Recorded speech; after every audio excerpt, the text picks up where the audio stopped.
ನಿಮ್ಮದೇನು ವರದಿ ರೆಡಿ ಇದೆ ಅಂತೀರಿ, ಅದರಲ್ಲಿ ನಂದೇನು ತಕರಾರಿಲ್ಲ. ಅದರಲ್ಲಿ ನಿಮ್ಮ ಲೋಕಾಯುಕ್ತ ಪೊಲೀಸ್ ಇಲಾಖೆ ಇವತ್ತೇನಿದೆ ತನಿಖೆ ವರದಿ ಕೊಡಲಿಕ್ಕೆ ಜವಾಬ್ದಾರಿ ಕೊಟ್ಟಿದ್ದಾರೆ. ಅವರಿಗೆ ನೀವು ಇದಕ್ಕಿಂತಲೂ ಹೆಚ್ಚಿನ ನಿರೀಕ್ಷೆಯನ್ನು ಇಟ್ಕೊಳ್ಳಾಗಿಲ್ಲ. ಏನು ಹೆಚ್ಚಿಗೆ ನಿರೀಕ್ಷೆ ನೀವೇನು ಇಟ್ಕೊಳ್ಳೇಬೇಡಿ. ಈಗ ನೋಡಿ, ನನ್ನ ವಿಷಯದಲ್ಲಿ ತಗೊಳ್ಳಿ, 1983, 84, 85 ನಾನು ಚಿತ್ರರಂಗದಲ್ಲಿ ಹಂಚಿಕೆದಾರನಿದ್ದಾಗ 45 ಎಕರೆ ಭೂಮಿ ಖರೀದಿ ಮಾಡಿದೆ. 1985 ಅದೆಂಥದ್ದು ನನ್ನ ಭೂಮಿ. ನಾನೇನೋ 200 ಎಕರೆನೋ 300 ಎಕರೆನೋ ಅದೆಷ್ಟೋ ಎಕರೆ ಲಪಟಾಯಿಸ್ಬಿಟ್ಟಿದ್ದೀವಿ ಅಂತೇಳಿ ಇವತ್ತು SIT ರಚನೆ 5 ಜನ, ಒಬ್ಬ ರೀಜನಲ್ ಕಮಿಷನರು, ಒಬ್ಬ DLR ಯಾರೋ ಇನ್ನೊಬ್ಬ DDLR, 5 ಜನ SIT ಕಮಿಟಿ. ನನ್ನ ತೋಟಕ್ಕೆ ಹೋಗ್ಬೇಕು ಅಂತಾರೆ. ನನಗೆ ಬಂದ ಇನ್ಫಾರ್ಮೇಷನ್ನು, ಒಂದು ಸರ್ವೆ ಮಾಡಬೇಕಾದ್ರೆ ಒಂದು ನೋಟಿಸ್ ಕೊಡಬೇಕಲ್ಲ, ಅದೇನೋ ಕೋರ್ಟಲ್ಲೇನೋ ಪ್ರತಿನಿತ್ಯ ನಡೀತಾ ಇದೆ. ಕುಮಾರಸ್ವಾಮಿ ಸಂಬಂಧಿಕರು ಅಂತ ಅಲ್ಲಿ ಕೋರ್ಟಲ್ಲಿ ರಿಯಾಕ್ಷನ್ ಇದೆ. ನಾನು ಅವ್ರ ರಿಯಾಕ್ಷನ್ ಬಗ್ಗೆ ಚರ್ಚೆ ಮಾಡಲ್ಲ. ದಾಖಲಾತಿಗಳು ಯಾರು ನೋಡಿದ್ದೀರಿ? 85ರಿಂದ ನಡೀತಾ ಇದೆ ಇದು. ಕಷ್ಟಪಟ್ಟು ಸಂಪಾದನೆ ಮಾಡಿ ಖರೀದಿ ಮಾಡಿರೋ ಭೂಮಿ ಇಲ್ಲ, ಅಲ್ಲೇನು ರೆಸಾರ್ಟ್ ಮಾಡಿಲ್ಲ. ತೆಂಗಿನ ಗಿಡ, ಅಡಿಕೆ ಗಿಡ ಹಾಕಿದ್ದೀನಿ. 40 ವರ್ಷದಿಂದ ನಾನು ಸೂಪರ್ದಿಲ್ಲಿದೆ. ಇವತ್ತು ವಿರೋಧ ಪಕ್ಷಗಳನ್ನು ಬಗ್ಗಬಡಿತೀವಿ ಅಂತೇಳಿ ಎದುರಿಸ್ಲಿಕ್ಕಾಗತ್ತಾ? ನನ್ನನ್ನು ಸರ್ಕಾರ ಕೇಳ್ತೀನಿ. ನೆನ್ನೆ ಅದು ಎಂಥದ್ದು ಪೊಲೀಸ್ ಫೋರ್ಸು ಎಲ್ಲರನ್ನೂ ತಗೊಂಡು ಹೋಗಬೇಕು ಅಂತ ನಿರ್ಧಾರ ಮಾಡಿ ನಾನು ಕೇಳಿದೆ. ಅಲ್ಲಪ್ಪ, ಇಂಟರ್ನ್ಯಾಷನಲ್ ಸರ್ವೇಯರ್ನ ಯಾರಾದರೂ ಕರೆಸ್ಕೊಂಬಿಡಿ, ಆ ಭೂಮಿಯಲ್ಲಿ ಏನಾದರೂ ಒತ್ತುವರಿಯಾಗಿದ್ರೆ ತಗೊಳ್ರಪ್ಪ. ನೀವು ನನಗೆ ನೋಟಿಸೇ ಕೊಡದೆ ನನ್ನ ಪ್ರಾಪರ್ಟಿ ನೀವು ಹೆಂಗೆ ಒಳಗಡೆ ಬರ್ತೀರಪ್ಪ ಅಂತ ಕೇಳಿದೆ ಕೆಲವು ಅಧಿಕಾರಿಗೆ. ಅವ್ರು ಹೇಳಿದ್ರು, ಒಪ್ಕೊಂಡ್ರು. ಸರ್, ನೋಟಿಸ್ ಕೊಡದೆ ಬರಲಿಕ್ಕಾಗಲ್ಲ ಸರ್, ನೀವು ಹೇಳಿ ಸತ್ಯ ಇದೆ. ಏನು ಮಾಡೋದು, ನಮಗೆ ಸುಪರ್ದಿಲ್ಲ, ಮೇಲಿನ ಒತ್ತಡ. ಇದು ಸಿದ್ದರಾಮಯ್ಯನವ್ರ ಆಡಳಿತ. ಏನು ಟಾರ್ಗೆಟು ಮಾಡೋಕ್ಕಾಗಲ್ಲ. ಬ್ಲಡ್ ವಾಚ್ ಅದು ಯಾವುದೋ ಡೂಪ್ಲಿಕೇಟ್ ತಗೊಂಡು ವಿಧಾನಸೌಧದಲ್ಲಿ ಇಡಲಿಲ್ವಾ? ಇಂಥವ್ರು ನನ್ನ ಟಚ್ ಮಾಡೋಕ್ಕಾಗತ್ತಾ? ನೋಡ ಬನ್ನಿ. 5 ವರ್ಷ ಇಲ್ಲ, 5 ವರ್ಷ ನನಗೆ 5 ವರ್ಷ ಇರ್ತಾರೋ ನವಂಬರ್ ಹೋಗುತ್ತೋ ನನಗೆ ಸಂಬಂಧ ಇಲ್ಲ. ಹೇಳಿದ್ನಲ್ಲ, ಸರ್ಕಾರದ ಖಜಾನೆ ತುಂಬಿಸ್ರಪ್ಪ, ಜನಗಳ ಕಷ್ಟ ಸುಖ ನೋಡಿ. ನಾನು ಅದನ್ನೇ ಹೇಳ್ತಾ ಇರೋದು ಬ್ರದರ್. ಇದಕ್ಕೆ ಪ್ರಾಶಸ್ತ್ಯ ಬೇಕಿಲ್ಲ. ಯಾರೋ ಡೆಲ್ಲಿಗೆ ಹೋದ್ರಂತೆ, ಹೈಕಮಾಂಡ್ ನೋಡಿದ್ರಂತೆ, ಇನ್ಯಾರೋ ಹೋದ್ರಂತೆ, ಮತ್ತಿನ್ಯಾರನ್ನ ನೋಡಿದ್ರಂತೆ. ಇದು ನನಗೆ ಆದ್ಯತೆ ಅಲ್ಲ. ಅವ್ರವ್ರ ಪಕ್ಷದ ನಿರ್ಧಾರಗಳದು. ಅವರು ಇರೋವ್ರನ್ನೇ ಮುಂದುವರಿಸ್ಕೋತಾರೋ ಇಲ್ಲ ಇನ್ನೂ 10 ವರ್ಷ ಅವ್ರನ್ನೇ ಮುಂದುವರಿಸ್ತಾರೋ. ಯಾಕೆಂದರೆ ಐತಿಹಾಸಿಕವಾದ ದಾಖಲೆ ನಿರ್ಮಾಣ ಆಗಬೇಕಲ್ಲ.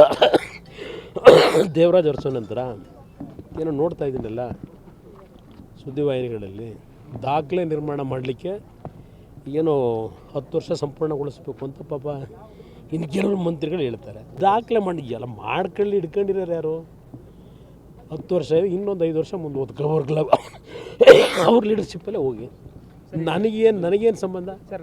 ನನಗದೆಲ್ಲ ಸರ್ಕಾರದಲ್ಲಿ ಯಾರಿಗೆ ಎಲ್ಲಿ ಉಸ್ತುವಾರಿ ಕೊಡಬೇಕು, ಯಾರಿಗೆ ಜವಾಬ್ದಾರಿ ಕೊಡಬೇಕು, ಅವರು ತೀರ್ಮಾನ ಮಾಡ್ತಾರೆ. ಅದ್ರ ಬಗ್ಗೆ ನಾನೇ ಅದಕ್ಕೆ ಉತ್ತರ ಕೊಟ್ಟೆ. ನಾನು ಮೊನ್ನೆನೂ ಸಹ ಸಿವಿಲ್ ಏವಿಯೇಷನ್ ಮಿನಿಸ್ಟ್ರ್ ಜೊತೆಯಲ್ಲಿ ಇದ್ರ ಬಗ್ಗೆ ಮಾತಾಡಿದ್ದೀನಿ. MB ಪಾಟೀಲ್ರಿಗೂ ಮಾತಾಡಿದ್ದೇನೆ. ಇದು ಸುಮಾರು ಒಂದು 30-35 ವರ್ಷದ ದೇವೇಗೌಡರ ಕನಸು. ಒಂದು ರೈತರ ಬೆಳೀತಕ್ಕಂಥ ಬೆಳೆನ ವಿದೇಶಕ್ಕೆ ಸಾಗಿಸ್ಲಿಕ್ಕಂಥದ್ದಕ್ಕೆ ಒಂದು ಏರ್ ಕಾರ್ಗೋ ಫೆಸಿಲಿಟೀಸ್ಗಳಾಗಬೇಕು ಅನ್ನೋದು ಅವರ ಚಿಂತನೆ, ದೇವೇಗೌಡರದು. ಅದು ಹಾಗೆ ಆಮೇಲೆ ಗತಿನಲ್ಲಿ ಹೋಗ್ತಾ ಇದೆ. ಬಟ್ ಆದಷ್ಟು ಬೇಗ ಮುಗಿಸ್ಬೇಕು ಅಂಥೇಳಿ MB ಪಾಟೀಲ್ರು ಮೊನ್ನೆ ಡೆಲ್ಲಿಗೆ ಬಂದಾಗ ಅವ್ರಿಗೂ ಮನವಿ ಮಾಡಿದ್ದೇನೆ. ಸಿವಿಲ್ ಏವಿಯೇಷನ್ ಮಿನಿಸ್ಟ್ರಿಗೂ ಮಾತಾಡಿದ್ದೇನೆ. ಒಂದು ಜಾಯಿಂಟ್ ಸಭೆನೂ ಕರೀರಿ ಅಂತ ರಿಕ್ವೆಸ್ಟ್ ಮಾಡಿದೆ. ಈ ಸರ್ಕಾರದಲ್ಲಿ ನಾನೇನೋ ನಿರೀಕ್ಷೆ ಇಟ್ಟಿಲ್ಲ. ಹಿಂದಿನ ಸರ್ಕಾರದಲ್ಲೂ ಅದು ಏನು ತೀರ್ಮಾನಗಳು ಮಾಡ್ಕೊಂಡ್ರು ಅವೆಲ್ಲ ಒಂದು ಭಾಗ ರಾಜಕೀಯಕ್ಕೆ ಬೇಕಿಲ್ಲ. ಒಟ್ಟಾರೆ ಜನಗಳಿಗೆ ಅನುಕೂಲ ಆಗಬೇಕು, ಅದರ ಬಗ್ಗೆ ಸರ್ಕಾರ ತೀರ್ಮಾನ ಮಾಡಿ. ನಿಮ್ಮದೇನು ವರದಿ ರೆಡಿ ಇದೆ ಅಂತೀರಿ, ಅದರಲ್ಲಿ ನಂದೇನು ತಕರಾರಿಲ್ಲ. ಅದರಲ್ಲಿ ನಿಮ್ಮ ಲೋಕಾಯುಕ್ತ ಪೊಲೀಸ್ ಇಲಾಖೆ ಇವತ್ತೇನಿದೆ ತನಿಖೆ ವರದಿ ಕೊಡಲಿಕ್ಕೆ ಜವಾಬ್ದಾರಿ ಕೊಟ್ಟಿದ್ದಾರೆ.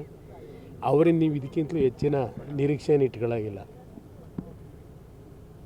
ಏನು ಹೆಚ್ಚಿಗೆ ನಿರೀಕ್ಷೆ ನೀವೇನು ಇಟ್ಕೊಳ್ಳೇಬೇಡಿ. ಈಗ ನೋಡಿ ನನ್ನ ವಿಷಯದಲ್ಲಿ ತಗೊಳ್ಳಿ 1983, 84, 85 ನಾನು ಚಿತ್ರರಂಗದಲ್ಲಿ ಹಂಚಿಕೆದಾರನಿದ್ದಾಗ 45 ಎಕರೆ ಭೂಮಿ ಖರೀದಿ ಮಾಡಿದೆ. 1985 ಅದೆಂಥದ್ದು ನನ್ನ ಭೂಮಿ, ನಾನೇನೋ 200 ಎಕರೆನೋ 300 ಎಕರೆನೋ ಅದೆಷ್ಟೋ ಎಕರೆ ಲಪಟಾಯಿಸ್ಬಿಟ್ಟಿದ್ದೀವಿ ಅಂತೇಳಿ ಇವತ್ತು SIT ರಚನೆ 5 ಜನ,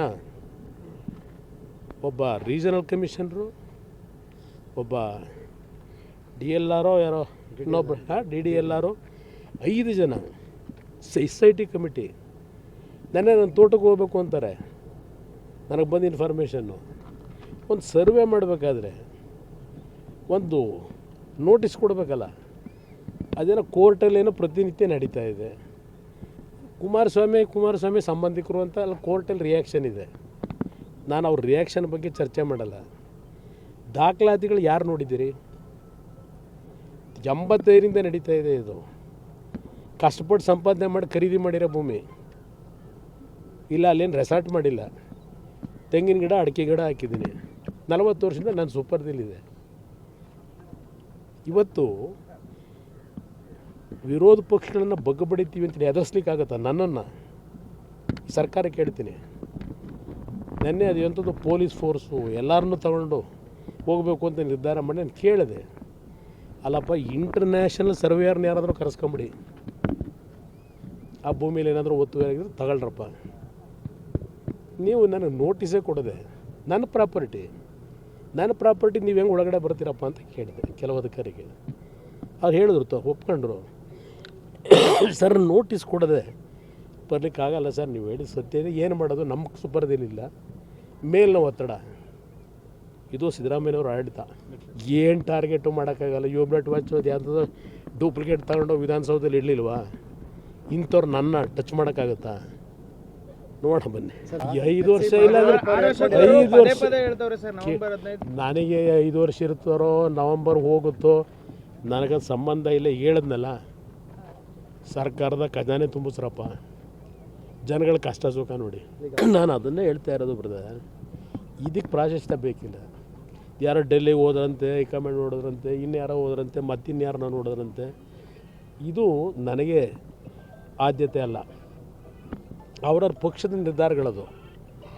ಅವ್ರು ಇರೋರನ್ನೇ ಮುಂದುವರಿಸ್ಕೋತಾರೋ ಇಲ್ಲ ಇನ್ನೂ 10 ವರ್ಷ ಅವ್ರನ್ನೇ ಮುಂದುವರಿಸ್ತಾರೋ. ಯಾಕೆಂದರೆ ಐತಿಹಾಸಿಕವಾದ ದಾಖಲೆ ನಿರ್ಮಾಣ ಆಗಬೇಕಲ್ಲ.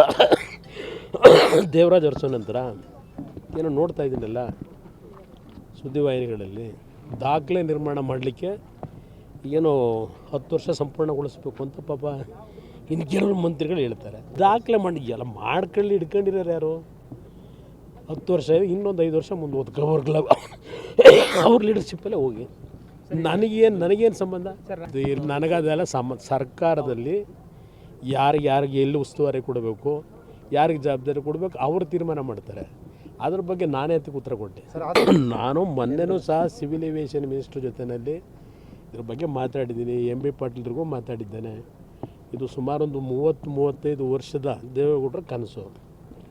ಒಂದು ರೈತರ ಬೆಳೀತಕ್ಕಂಥ ಬೆಳೆನ ವಿದೇಶಕ್ಕೆ ಸಾಗಿಸ್ಲಿಕ್ಕಂಥದ್ದಕ್ಕೆ ಒಂದು ಏರ್ ಕಾರ್ಗೋ ಫೆಸಿಲಿಟೀಸ್ಗಳಾಗಬೇಕು ಅನ್ನೋದು ಅವರ ಚಿಂತನೆ, ದೇವೇಗೌಡರದು. ಅದು ಹಾಗೆ ಆಮೇಲೆ ಗತಿನಲ್ಲಿ ಹೋಗ್ತಾ ಇದೆ. ಬಟ್ ಆದಷ್ಟು ಬೇಗ ಮುಗಿಸ್ಬೇಕು ಅಂಥೇಳಿ MB ಪಾಟೀಲ್ರು ಮೊನ್ನೆ ಡೆಲ್ಲಿಗೆ ಬಂದಾಗ ಅವ್ರಿಗೂ ಮನವಿ ಮಾಡಿದ್ದೇನೆ. ಸಿವಿಲ್ ಏವಿಯೇಷನ್ ಮಿನಿಸ್ಟ್ರಿಗೂ ಮಾತಾಡಿದ್ದೇನೆ.